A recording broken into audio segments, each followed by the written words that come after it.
Hey guys, I'm back with a Dollar Tree mini haul. I went to Dollar Tree to get something very specific the other day and found some new stuff, obviously. So I wanted to show you what I found at my Dollar Tree.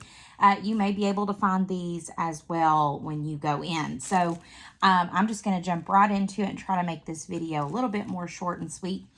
I found these mesh ribbons. And I got 2 of each color. There were actually other colors there. I think they had like a bright blue or green, and they had some other, but they're kind of interesting because they are like a mesh, but they are almost like a lace as well. And I thought these would be kind of cool on tags, or cool to have as texture on my jelly plate. If you are a jelly plate printer, then I would recommend experimenting with this. I am going to try it out today and see how it goes. But I thought these would be kind of cool in collages as well, just kind of as texture. So I got 4 rolls. I got 2 of the kind of darker natural color, and then 2 of the like ivory color. And I think they did have white as well. So I got those. And then I found this burlap trim, and I got 2 of these. I don't think I have seen this at my Dollar Tree before. I don't know if this is new or if they had it last year. I know sometimes seasonally they'll carry the same things year after year. I have not actually seen these in my Dollar Trees. So let me know if you have actually used these. But I thought these would be kind of cool on tags or on journals. Really, you could do anything with them. They're almost, they could be used as ribbons, or they could be used just to be like tag pulls, or, you know, journal card pulls, or page turning pulls. I don't know what the proper, I guess, tabs would be the word I would want to use. But I had a lot of ideas for these burlap trims, so I'm going to play with these as well. And then this, I believe, is new. There are several things that I thought I could do, and they had 2 different sets of these. The other set had some different shapes in it. This has like the little mushrooms and the leaves. I loved the butterflies and the birds. But I had several ideas about what I could do with this, and I thought I could do 2 things. One, I feel like I can use this in journals or tags, just as like ephemera, but I can also use this as a stamper. So I'm thinking I'm going to play with gluing these to little pieces of cardboard and stamping with them and see if they work out. Because they're not foamy, they're just wood, little wood pieces. They may or may not make a really good stamping tool, but I'm going to play with those. And if you want to see when I experiment with this, what they turn out like, let me know. That was $1.25, and it comes with several pieces. I have to say, there's at least 5 of each shape, so you would have enough to make stamps and also ephemera out of that. If it works really well, I may go grab the other set. And then I grabbed 2 of these magnetic clips. I think I have posted a picture before, or maybe a video before, of how I organize my, not my Dilutions ink, but my Distress ink. I have the little tiny Distress inks, and I put magnets on the back and actually put them on these metal signs that you can buy at Dollar Tree now. And they have magnetic hooks that you can place on them, which hold my washi tape, some of my washi tape, and some of the foam dauber replacements. I kind of hang all that above my desk so they're easy to grab.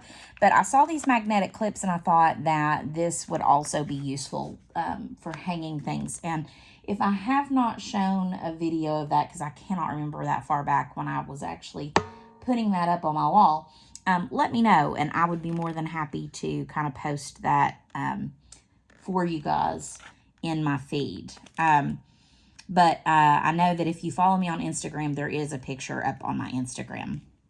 So I got 2 packs of these because magnetic stuff is very helpful in organizing, and these are going to work great to hold things.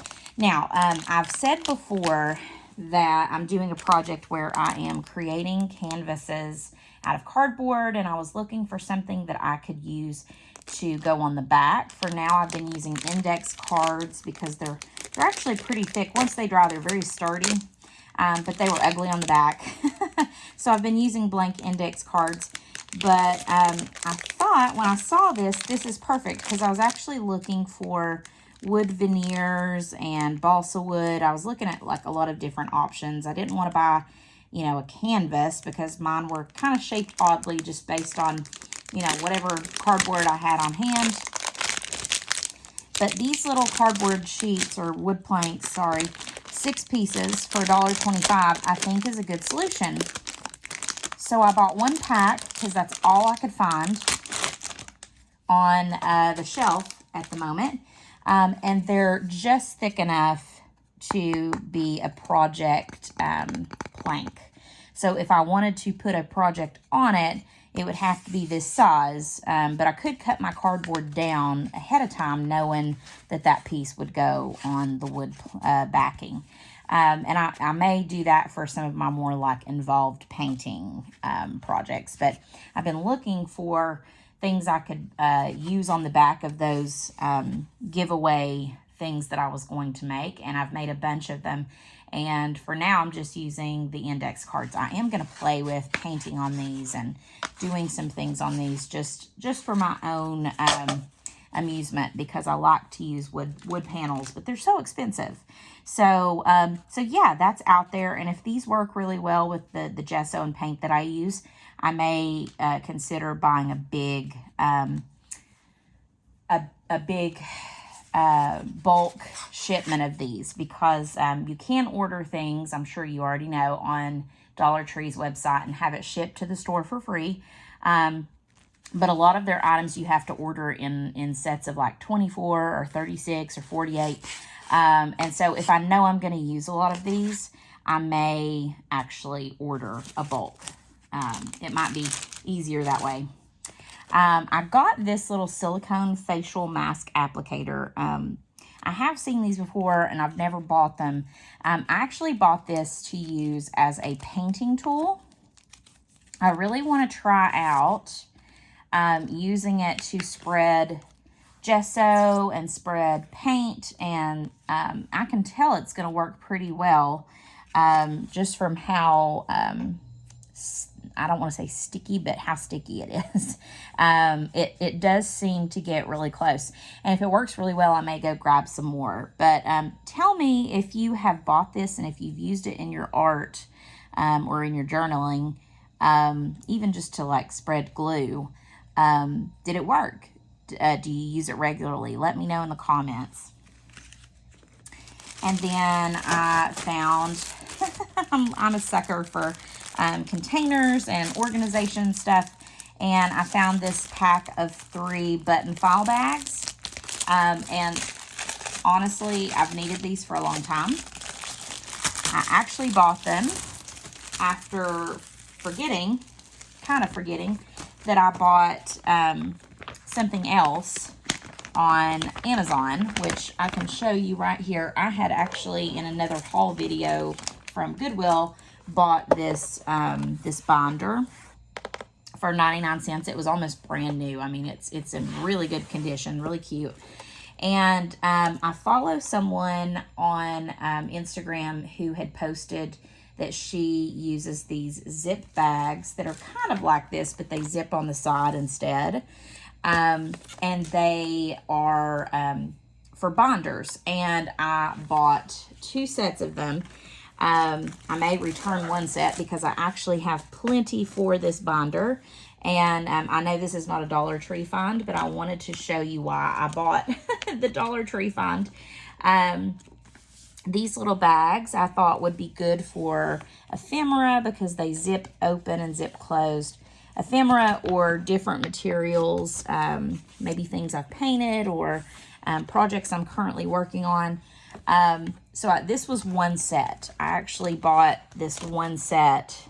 I think there were 12 pieces or something like that in the set, and it was super cheap. I bought 2 of them, and I don't know if I'm going to need the second one. I may hold on to it just in case, but I forgot that I ordered that, so I actually bought this set while I was waiting for the Amazon shipment. So this may be used to quickly store and organize pieces of paper or things that I want to keep on my desk but want to clear off in between sessions, like things I might be currently working on. Or I had been talking to my pal Valerie last night about the way she does her kits. She sent me this kit, and I'm going to be posting some videos of it. But she sent me this kit based on, I think the whole thing was just sewing. And it had lots of sewing ephemera and things like that you could put, a project together based on just what was in the kit. I think I may use these also to collect materials just for a theme. So if I know I want to do flowers, I may do or spring or Easter.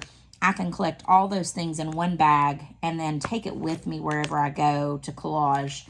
And then I don't have to have my entire desk with me.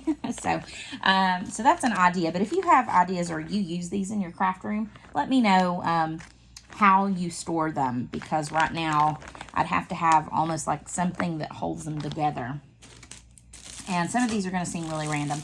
I bought this tile, this wall tile. I know that there are several different types that have been sold at Dollar Tree. One looks like Subway tile. I found this though, and they had a few of them, but it was just this pattern. And I thought this would be cool to use or experiment with for my jelly printing. It's about the size of my biggest jelly plate. And I thought I might experiment with the texture, because I don't know if you can see, but it is actually not just a picture, it's raised. So each of these little stones has texture. So I thought I might play with that. For $1.25, it might be kind of a cool tool. And if nothing else, it could be a mono printing tool. I don't even have to use the jelly plate in order to roll paint on it and use that, get that pattern. So I am going to experiment with that. And then I found 2 books at my Dollar Tree. And of course, I always look at the books. That's always a place where I look through every single book on the shelf. The first one I actually had wanted to purchase a long time ago from Amazon, and it was just so expensive at the time that I could not justify the purchase. But this is a poet that I actually love to follow on social media. His name is Tyler Knott Gregson, and this was one of the books, poems from his typewriter series, Chasers of the Light. And his poetry is just so really beautiful and relevant, and it puts me in the mood to create. So I thought I would keep this near my desk because I really love his poetry, and it was like a sign that I was meant to be at Dollar Tree that day. The fact that they had one copy and I was able to snag it. So I was super excited about that. And then I actually bought 2 of these books. I bought one for me to put on my shelf, and then one for a teacher friend of mine who is an art teacher. But this is a book about Mary Cassatt, and it's a kind of a child's book, but it's about her life. And I actually really loved it. If they had had more than the 2, I would have totally snagged more, because the illustrations I thought were really beautiful. The paintings in here and everything. But it's about her life, and I bought that because, she's an impressionist, and I really love her work, and I have a thing about collecting children's books too, so probably not the most necessary purchase, but I did buy that. And then the last thing, I bought 3 sets of these burners, and I'm going to do a video where I am creating a Lazy Susan I actually created one already and have meant to do the other two, but I wanted to save these, at least one of these sets for this video because I knew I would film the haul. But I found a video from another creator who takes things, cheap things, and she turns them into, you know, storage solutions. She does a lot of like cardboard boxes and things like that, which I will say I have been doing. I don't know if I can get that close enough, but I turned this is one cardboard box, into a kind of a little caddy, and I did put a little handle on the top, right there. But her videos have kind of gotten me inspired to try to come up with better storage solutions because my craft room is an absolute mess right now. So she created a Lazy Susan that, you know, that turns and holds things out of just a set of burners, which, you know, if you go and you buy them, even off like Zulily or Amazon, $10, you're going to pay at least $10 for a good Lazy Susan. And I just don't want to spend $20, $30, $40 to have, you know, that storage solution. So when I found her video, and I'll link it below so that you can watch it too, she creates a Lazy Susan out of just this and some washers. I was amazed, so I ran out and got got 3 of these because I've already filled up the one that I made before, and it's perfect. It's a perfect solution. I did alter it a little bit in that I didn't put as many washers as she did. I just didn't have them in the house to use. But it's working perfectly. It's holding the weight. It's holding up to what I'm needing it to. And so I'm feeling like I'm probably going to use these on my shelf. And if I need more, I can always run out and get more. But $1.25 for that storage solution is absolutely worth it in my mind. And so that's the last thing that I bought on this little mini haul. Let me know if you have any ideas or any of the things that I asked you about, if you've used some of these things in your own crafting or art making. Let me know. And I feel like probably some of these are old news for some of you because you've been out here watching these videos and doing these things for a while. I'm new to the process, so I'm still kind of discovering these things, but let me know if you've used something that has really worked that I bought, or if maybe you've seen these new things in your store and you stashed them up. Let me know what you're planning on doing with them. As always, have a wonderful day and happy crafting.